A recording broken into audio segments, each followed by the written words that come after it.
मुझे बताओ, आप लोगों को बोर्ड विजिबल हो गया?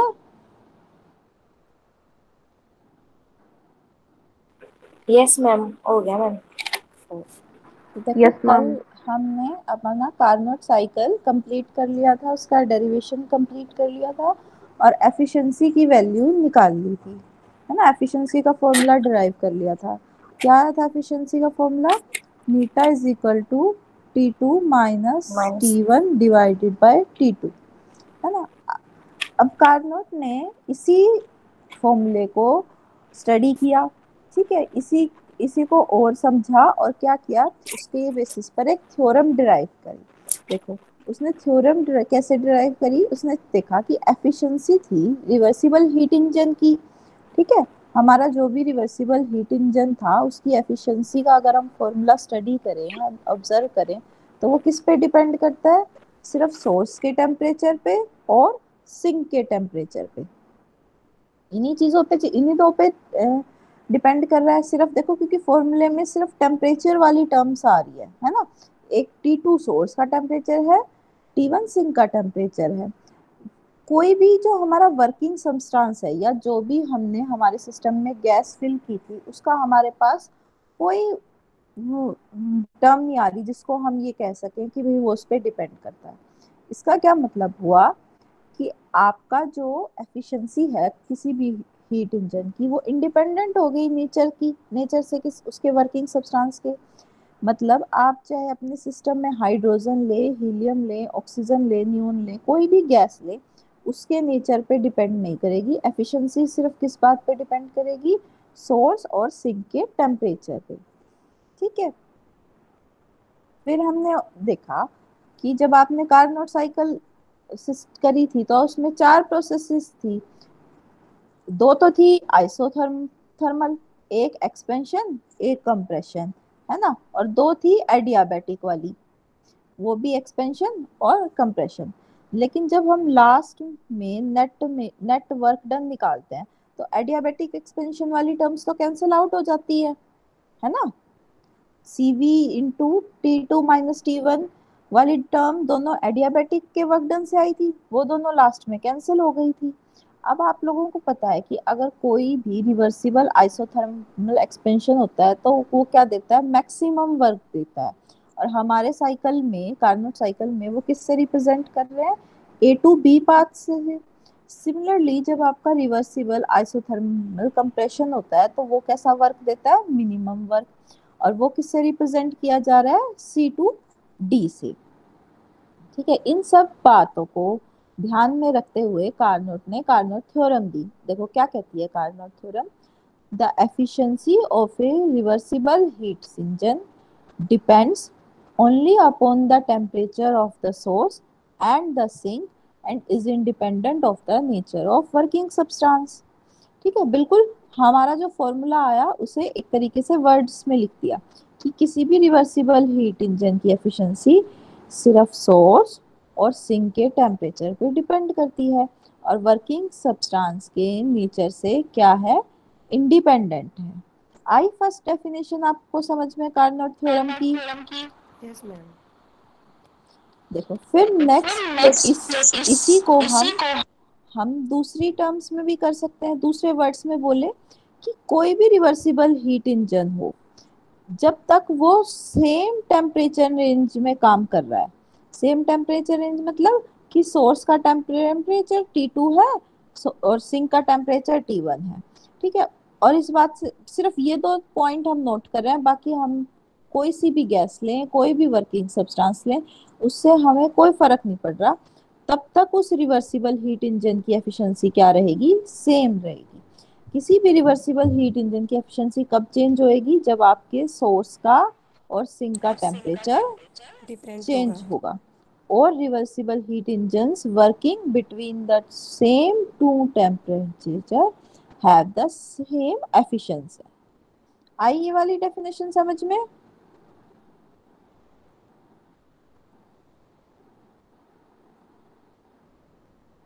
Yes I? Ma'am. Yes ma'am. Yes yes ma'am. Ma'am.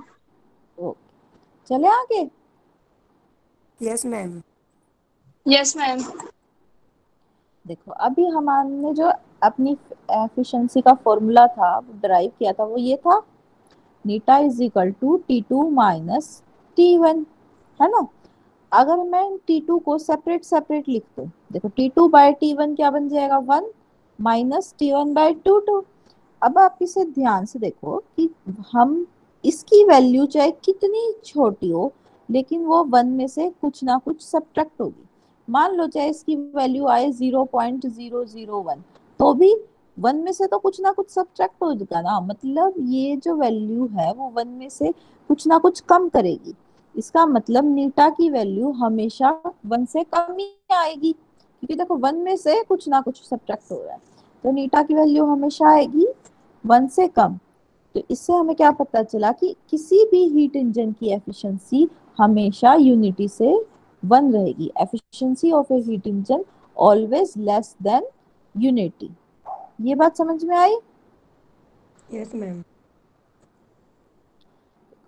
अब इन कार्नोट थ्योरम को और अपनी ये जो अभी हमने देखा कि किसी भी हीट इंजन की एफिशिएंसी हमेशा क्या रहेगी, 1 से कम रहेगी, इन दोनों को बेसिस लेके हमने क्या किया, सेकंड लॉ ऑफ थर्मोडायनेमिक्स की एक दो और डेफिनेशंस हमने डिराइव करी। हमने पीछे पढ़ी थी बहुत सारी डेफिनेशंस अपने ऑब्जर्वेशन के बेसिस पर। अब हमने क्या किया कि हमने जो डेरिवेशन किया है उसके बेसिस पे और डेफिनेशंस बनाई है सेकंड लॉ ऑफ थर्मोडायनेमिक्स की। क्या है, a heat engine observes a certain amount of heat from the source, converts a part of into work and return the rest to the sink. क्या मतलब है कि कोई हीट इंजन कोई amount source से लेगा हीट की, है ना, फिर उसका कुछ पार्ट वर्क में कन्वर्ट करेगा और बची हुई हीट किसको दे देगा, सिंक को।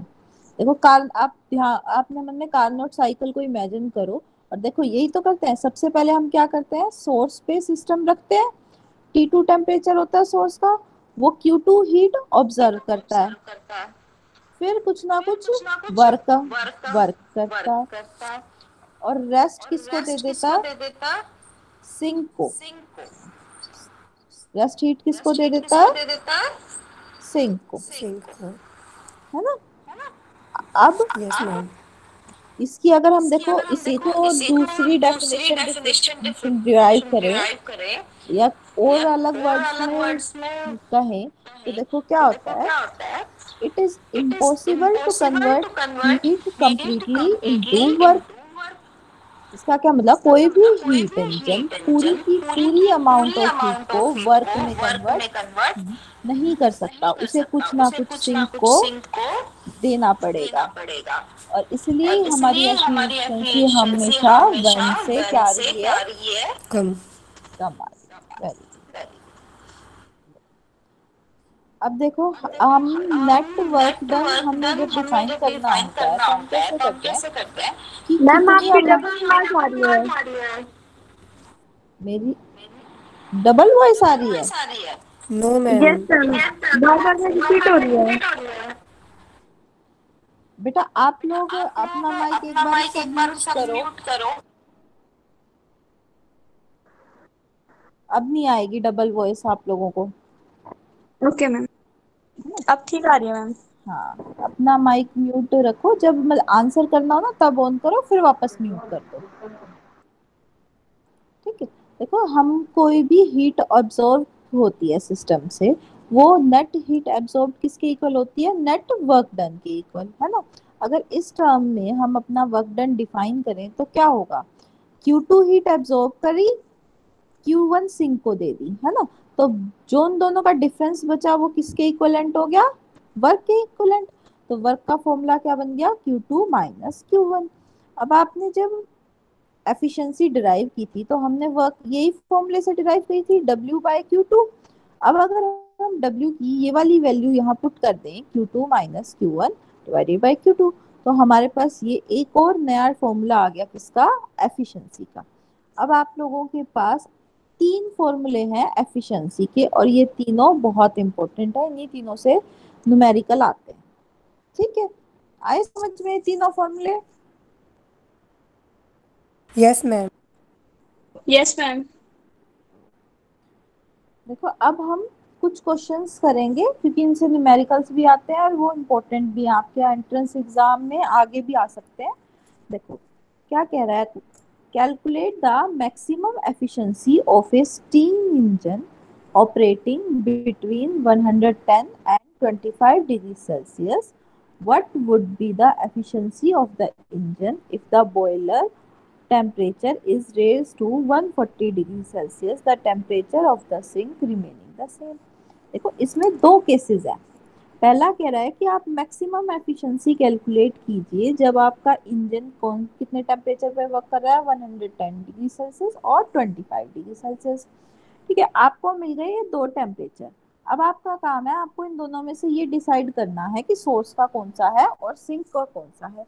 मैंने आपको स्टार्टिंग में ही बताया था, सोर्स का टेम्परेचर हमेशा सिंक के टेम्परेचर से ज्यादा होता है।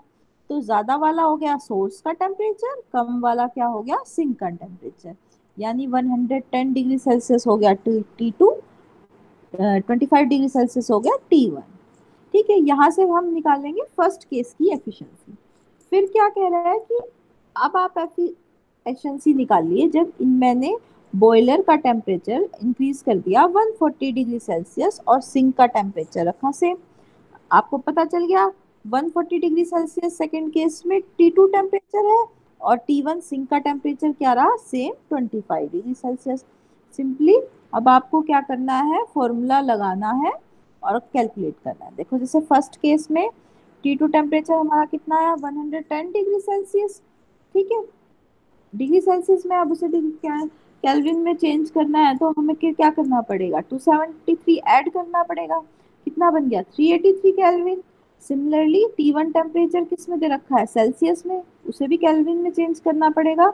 कितना बन गया, 298 केल्विन। T1 की वैल्यू आ गई, T2 की वैल्यू आ गई, फॉर्मूले में पुट कर दो। T2 minus T1 divided by T2, 383 minus 298 divided by 383।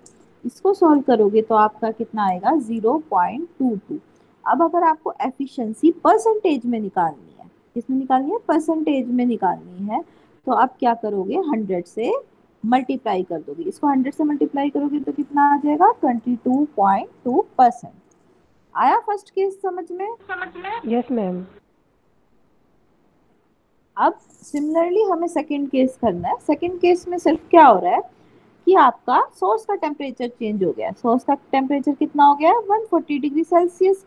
फिर सिमिलरली केल्विन में चेंज करेंगे, 273 ऐड कर देंगे, कितना बन जाएगा, 430। सिंक का टेम्परेचर वही 298 केल्विन, फॉर्मूले में पुट किया, T2 minus T1 divided by T2, फॉर्मूले में वैल्यूज पुट कर दी, कितना आया, 0.278। सिमिलरली अब इसे परसेंटेज में कन्वर्ट करना है तो किससे मल्टीप्लाई करना पड़ेगा, 100 से। कितना आ गया, 27.8%। इजी है, आया समझ में? Yes ma'am. Yes ma'am. अब आपका है नेक्स्ट एग्जांपल, नेक्स्ट क्वेश्चन देखो, calculate the amount of heat supplied to Carnot cycle working between 368 and 298 Kelvin if the maximum work obtained 895 joule. देखो कार्नोट साइकिल दो टेम्परेचर की रेंज दे दी, दो temperature दे दिए, ज्यादा वाला सोर्स का T2, कम वाला सिंक का T1। यहाँ तक तो है ठीक। अब ये क्या कह रहा है कि मैक्सिमम वर्क ऑब्टेन्ड दे दिया और आपसे क्या पूछ रहा है, हीट सप्लाई। ठीक है, कोई बात नहीं, हमने अभी देखो आपके टेम्परेचर दे रखे हैं केल्विन में, चेंज करने की जरूरत नहीं, वर्क जूल में दे रखा है। हमने एफिशिएंसी का फॉर्मूला क्या पढ़ा, T2 minus T1 divided by T2। लेकिन एक फॉर्मूला और भी पढ़ा, क्या था वो, W बाय Q2। W आपका वर्क डन था, Q2 क्या थी कि कितनी अमाउंट ऑफ हीट एब्सॉर्ब करी, है ना। Q1 क्या होगा मैम, Q ओनली नहीं लिख सकते, W/Q। हाँ क्यू, ये तो हमने सिर्फ अपने आप को डिफ्रेंशिएट करने के लिए लिखा है Q2। जैसे आपके कार्नोट साइकिल में Q2 हमने किससे रिप्रेजेंट किया था कि जो हीट हमने सोर्स से ली, ठीक, और Q1 किससे रिप्रेजेंट किया था, जो हीट हमने सोर्स को दी। सिर्फ रिप्रेजेंट करने का, आप Q भी लिख सकते हो। ठीक है, अब फॉर्मूले में W की वैल्यू पुट पता है, पुट कर देंगे, T2 की पता है, T1 की पता है, Q2 की वैल्यू निकालनी है, वैल्यूज पुट करी। ठीक है, इसको सॉल्व करेंगे, माइनस करेंगे 80 आएगा, ऊपर ले जाएंगे। ठीक है, रीअरेंज करना है, देखो सिर्फ 368 को यहाँ ऊपर ले जाओ, ये आंसर आएगा 80, इसको यहाँ नीचे ले आओ, Q2 को यहाँ ऊपर ले आओ, तो ये वैल्यू आ जाएगी आपकी। इसको सॉल्व करोगे तो कितना आएगा, 4117 जूल। जूल ही क्यों आएगा, क्योंकि देखो आपका वर्क किस में दे रखा है, जूल में, तो आपकी हीट की वैल्यू भी किस में आएगी, जूल में। आया ये न्यूमेरिकल समझ में? Yes ma'am. यस इजी है? मैम।